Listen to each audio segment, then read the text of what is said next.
notre assemblée générale, quoi. En tout cas, nous avons été honorés par la présence des deux honorables, l'honorable Lokondo et Ilumbe. Je vois déjà Sam V s'envoler déjà vers le ciel, vu les contacts. Et moi qui suis de la presse, je ne crois pas, je vais baisser la main.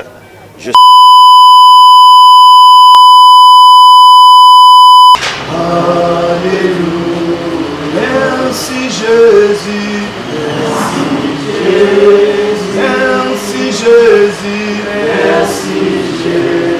merci Jésus, merci Jésus, Alléluia, Alléluia, tu es présent, tu es présent, tu es présent, Alléluia, Alléluia, nous t'invitons, Likambo Bakissa, ou bien Likanisimo Kweza par rapport au point que nous allons traiter à l'ordre du jour, à quand même pour soulevant comme ça pour inscrire en haut.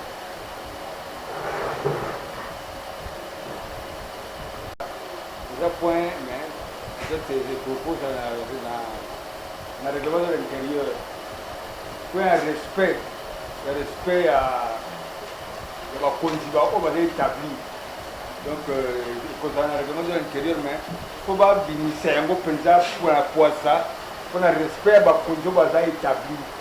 La communauté pour tout que nous avons au bout de tout, il y a des bandakala, comme si c'était des bandakala, mais pour on a eu la pizza, donc il y a des macétés, il y a des conjoints, il y a des amis, il y a des gens qui ont des sanguis. Donc pour le makamoto, il y a des calmes, il y a des gens qui ont WhatsApp, il y a des propriété, il y a des pêche à l'okola, il y a des mabé, pour se créer. Donc, pour on a le respect des autorités établies dans le cadre d'assemblée. Voilà. C'est ce que je pense ajouter. Oui. Mais quand on a le cadre de l'intérieur, mais on a limité que tout ça, le cadre de l'intérieur, le respect des autorités établies dans le cadre d'assemblée. Voilà, c'est ça. Qui sont pour, on adopte. Dans la majorité écrasante, on adopte. Totia, on est 4e point à l'ordre du jour. Du vert est comme le rôle à 5e point.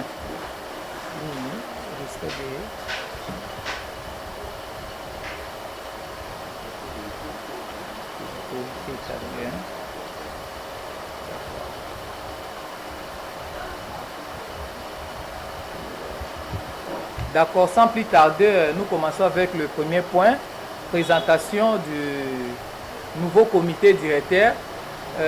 C'est Papa Bernadette qui va présenter les nouveaux membres du comité directeur. Papa Bernadette Malouba, au mot parle. Tant que le bac il bosso na makambo avant tobimisa comité directeur ou comité de direction. Beaucoup bien tout le bac en moi. Makambo tout n'est que au salaire awa établi na kata statut. Exacté que on a le kamoko réalisa hors statut ezali tout chose na kata statut. Tozana ba point ngonde ezali awa ba tant na balai koloba na odike awa to kosala wa exacté que ba futa mutumbo mbongo futa mutumbo mbongo te ezali kaka bénévolat to kosala wa pona bolingo tolingani ensemble o tozali na bolingo na entre biso que to sala eloko na biso moko po to kokutanaka na bapasi na bisengo na ba circonstances tokutanaka et puis bato baza mayele puis na baki bien que groupe WhatsApp eza groupe lokola neti omonaka bamoziki wana banini wana mais sans vie sikoyo asbel comme ça asbel et asikoyo régi na statut na règlement de l'intérieur de baposte batie wana ezali na mandat na yango ezali pour 5 ans ndenge statut to ba et salamaki ezali pour 5 ans alors lokola yango salamaki ndenge wana eza sikoyo na bato oyo bakoconduire biso pendant 5 ans. Le président fondateur est irrévocable. irrévocable, donc c'est lui le président fondateur, comme on a eu Armand Mambenga Isimba Wassa. Il vit en Espagne. Il est le président fondateur. Mukolo Mokote Tokolobao, Toshimile président fondateur. Donc dès que vous avez la groupe Nabiso, pour y avoir des vision. Il est loco. Donc, Yende Mouzali, président fondateur. Jamais Tokoloba que tu es président fondateur, tu es président Moussou pour vision, Nandé Tokotambola Nabiso, et Zande n'est pas naïe président fondateur Arma Wassa. Bon. Dans l'entretemps, Bissou Toza Awasuko sur place, tu as ce qu'on a ba coordination Toza na bango awa. Moko na so ali bosso donc vice-présidente pour biso moko élection salama ki ba bazala kité ta musu ba komona lokola nouveauté et ça nouveauté il est toujours reconduit puisqu'à dans 5 ans naïe. À part Armand azako en Espagne moko zana biso awa comme na ye mama naï ne tobo nangila vice-présidente yewana. Komona ye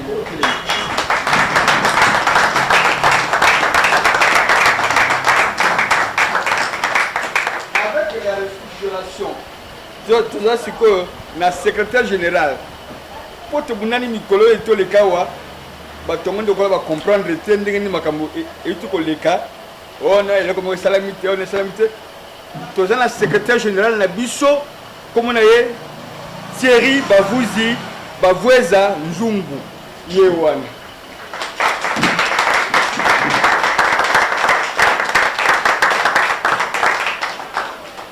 Bon, on n'a pas trop pu lutter dans le Congo que moi, je suis le secrétaire général adjoint, pas tirer à cause de la papa tirer à cause de l'implantation. L'implantation attendue. Je vois, c'est facile. Et puis, merci Bernie. Ils sont au boyau, ils n'ont pas écouté. Ah, ils n'ont pas écouté. Bon problème.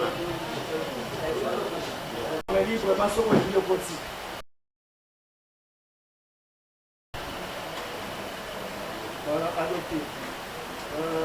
Sixième point, exact, question de fonctionnement. On a un organe au suivant dirigé sans vie de beaucoup. On va présenter, mais il y a intérêt à nous nettoyer, il y a sans vie et ça fonctionner. Sans vie et ça fonctionner dans trois organes. Premier organe, c'est le président fondateur. Deuxième organe, c'est l'Assemblée générale. Troisième organe, c'est le comité directeur. Dans un premier temps, avant de faire un besoin, c'est notre adopter une configuration. C'est comme ça qu'on va le comme ça pour montrer les gros sujets comme ça. Donc je reprends trois organes. Président fondateur, Assemblée générale et comité directeur. Si nous sommes d'accord, c'est tout le monde. Adopté.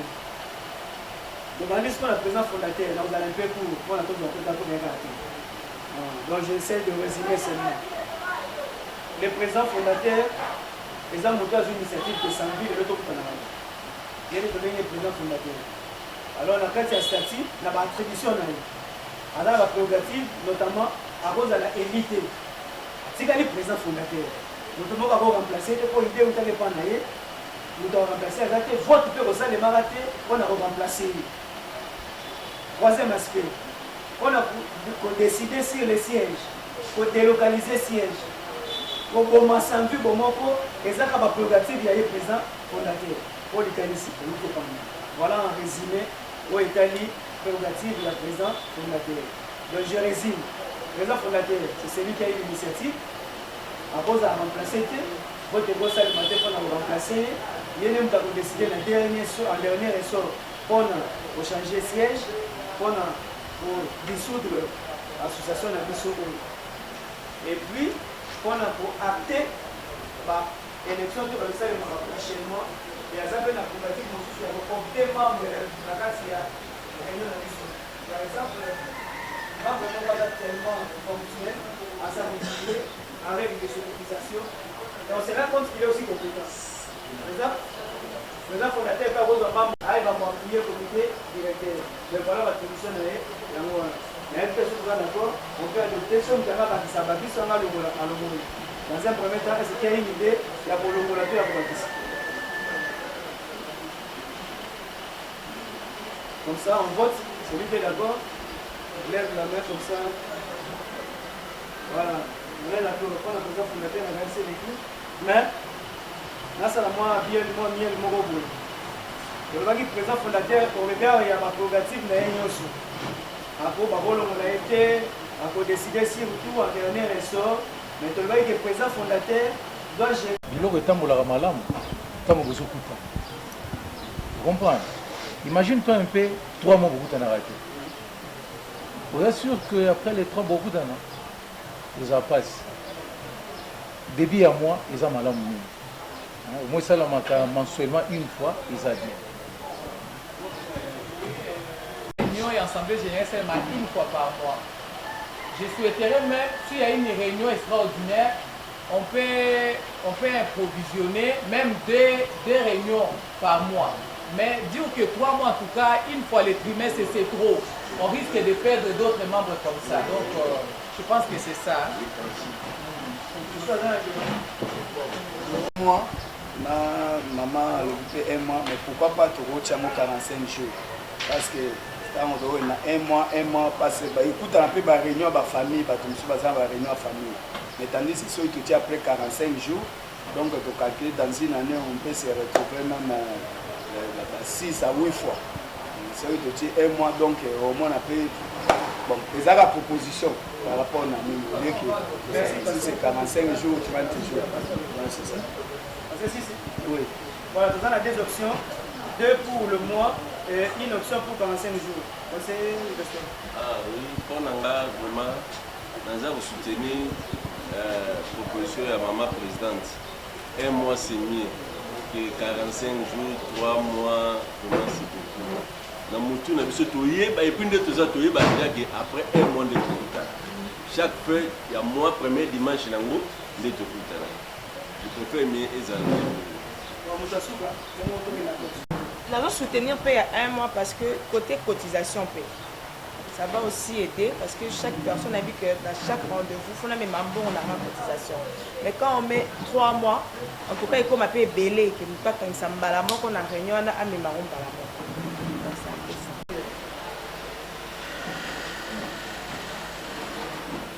Comité directeur de Sikoyo, les organes qui gère Papa Raoul Pona, Baouli Missala avec la permission de ma présidente, Kwazaki empêché. Merci beaucoup. Et Zalaki. Mais, observation de Zalaki pertinente. Et ça, les maris de Maître Félix. Toute association, il y a une association sans but lucratif, une association non confessionnelle. Donc, on va dire non confessionnel, cela fait allusion à la religion. Alors, comme on repousse la religion, alors intégrer encore chargé spirituel ou de bonnerie, c'est comme si on commençait aussi comme la religion. On avait prévu ça, attendez, je vais voir, les alliés, mais tenant compte de l'observation, parce que c'est juridiquement fondé. Voilà un peu. Merci. Voilà. Merci beaucoup. Mais il faut déjà briefer mon père. Selon eux, à cause de l'attribution comme ça, là, je pose dans la première temps aussi, comme ça, bon, je peux bac ici, après. Chargé social pour la zone, on a ça, la rôle ligne principalement. On aura des activités au comité, uniquement s'occupera peut-être de la restauration. Dans les jours à venir, on peut peut-être voter pour chaque réunion, tout l'ambarata, tout l'yaka. Mais il y a peut-être une personne, un autre groupe de personnes, tout le monde en tête, c'est ma campagne à l'andelara, je ne sais pas.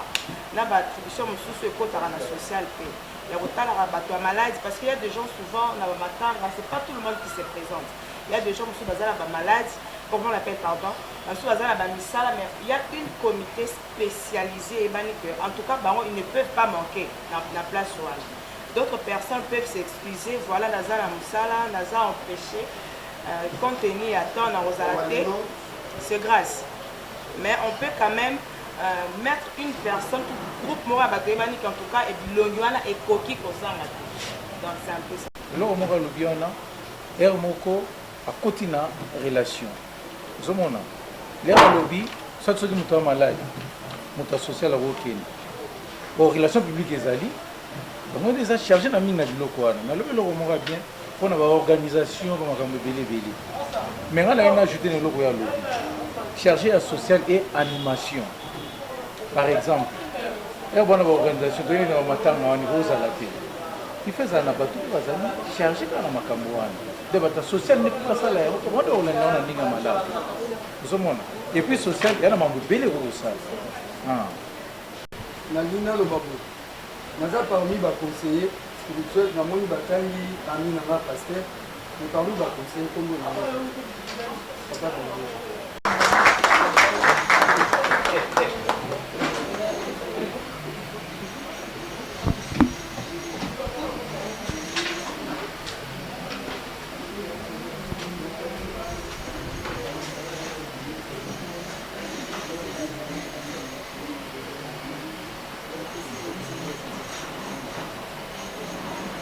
Voilà, donc on est avec le règlement intérieur.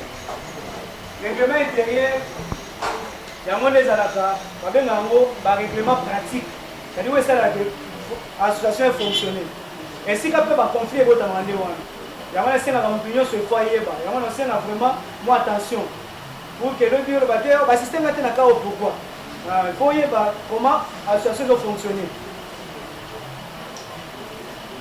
En tout cas, dépendant de la moussou. Olimbisa, c'est une chose essentielle.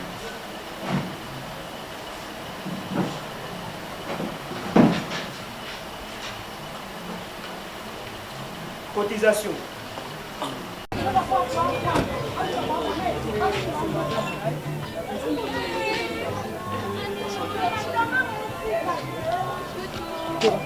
Tu es là? Ça va?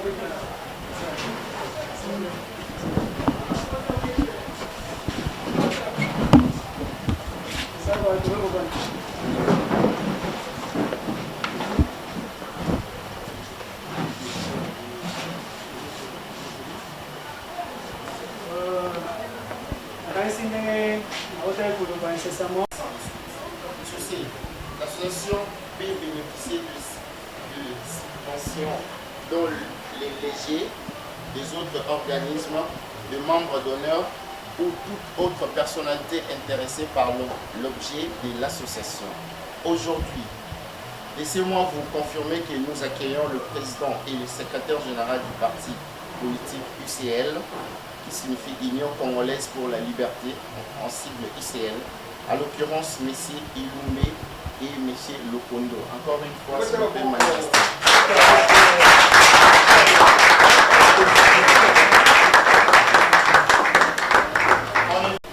Envers eux, qui s'approchent d'eux, comme d'ailleurs ils le témoignent, nous autorisons à nous adresser à eux pour conclure un partenariat. Nous restons ouverts à toute autre proposition venant d'eux. Pour leur part, nous leur proposons d'afficher leur logo, drapeau et support de communication, notamment à des endroits stratégiques à Mbandaka, lors des échéances électorales de 2023. Car Mbandaka est notre fief de prédilection, base électorale. Que vive Sambi Bomoko, que vive UCL.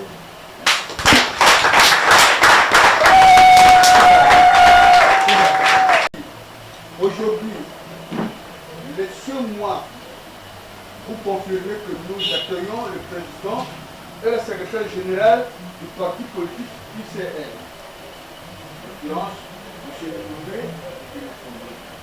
En effet, la compassion et la bienveillance qu'ils ont toujours manifestées envers ceux qui s'approchent d'eux, comme d'ailleurs ils témoignent par leur activité ici, nous autorisent à nous adresser à eux pour conclure un partenariat. Cette invitation, parce que cela prouve non seulement que la population de l'Équateur a une vision meilleure pour ceux qui la concernent. Et moi, en tant que président de l'UCL, je suis ravi de cette alliance, de cette synergie, de cette cohésion, parce que nous devons avoir une vision, s'entraider à tous les niveaux. Vous nous aidez, on s'aide, c'est une fraternité. Et je tiens à vous dire que vous pourrez toujours compter, que ce soit personnellement sur moi ou sur le parti, pour que nous puissions faire chemin ensemble, construire des choses plus grandes ensemble. Parce que oui, aujourd'hui on est là, on s'est vu, c'est un premier contact, il y en aura plusieurs, il y en aura d'autres, et je suis vraiment ravi que cette initiative a été prise, et je peux vous promettre que nous serons toujours ensemble, et nous ferons chemin ensemble, et puis nous allons solidifier cette alliance, la solidifier, l'emmener plus loin, l'emmener plus haut, afin que nous puissions vraiment être un caucus solide. Vraiment, vous savez, aujourd'hui, il y a plusieurs associations qui sont allées à certains partis politiques, mais ils ne cheminent pas toujours ensemble, où ils peuvent commencer au début et après, il n'y a plus rien. Moi, je veux vraiment qu'on soit unis, que nous marchions ensemble, que nous ayons une même vision, que nous avancions dans une idée solide, afin que nous puissions arriver à beaucoup de choses. Pas seulement politique, social, il n'y a pas seulement la politique dans le social, dans tout. Et vraiment, je suis vraiment ravi et je tiens encore à réitérer mon engagement auprès de cette association. Merci. Merci.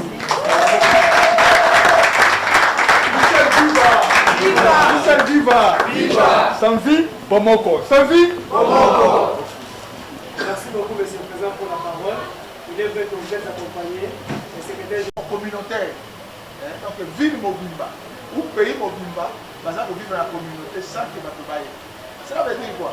Baza na ba système ya assurance santé, baza na ba système ya ba participation na ba funérailles na kabobele de.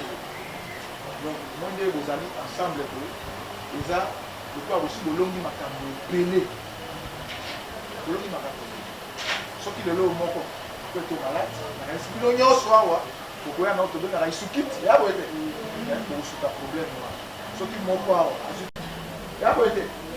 Donc, pour faciliter moi ma cambo, et les. Maintenant, on a vu la difficulté dans le cambo. Ce qui a un problème, moi, ils ont bien expliqué. Madame, c'est ça le bien fondé à l'association. Il faut que vous voyez, je suis dans la cambo, et les. Je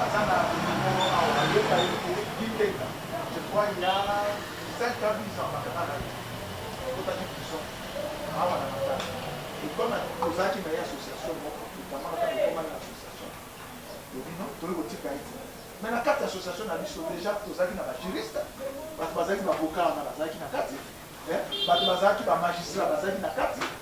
temps on va suivre le tambour, ça n'a même pas la carte à prison.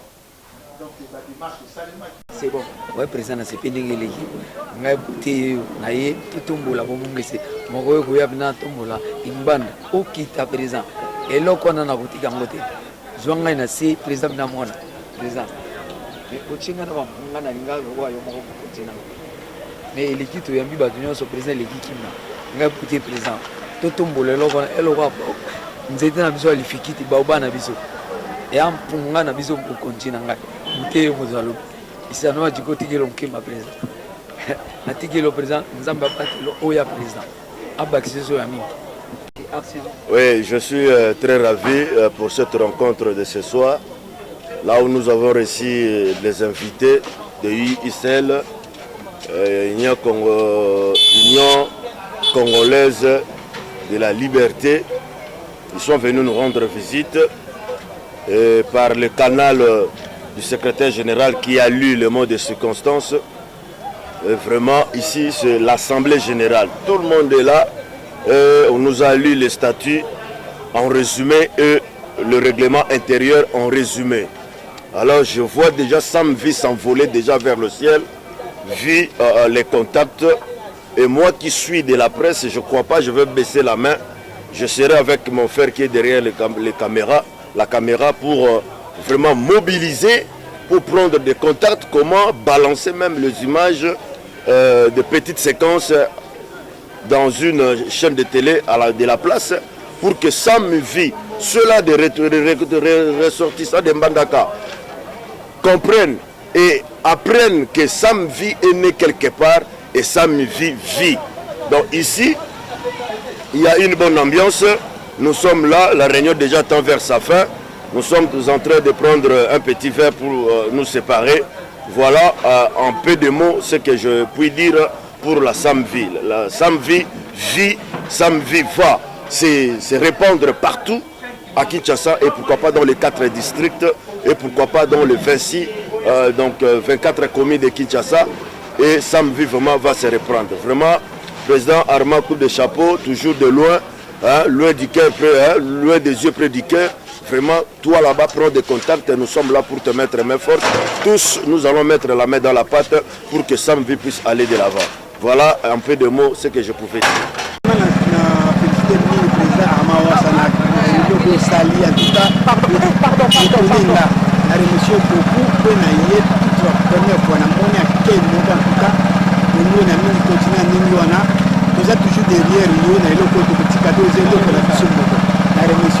Félicitations, on a comité na moni yo comme maman vice présidente en tout cas, on a très bien, félicitations.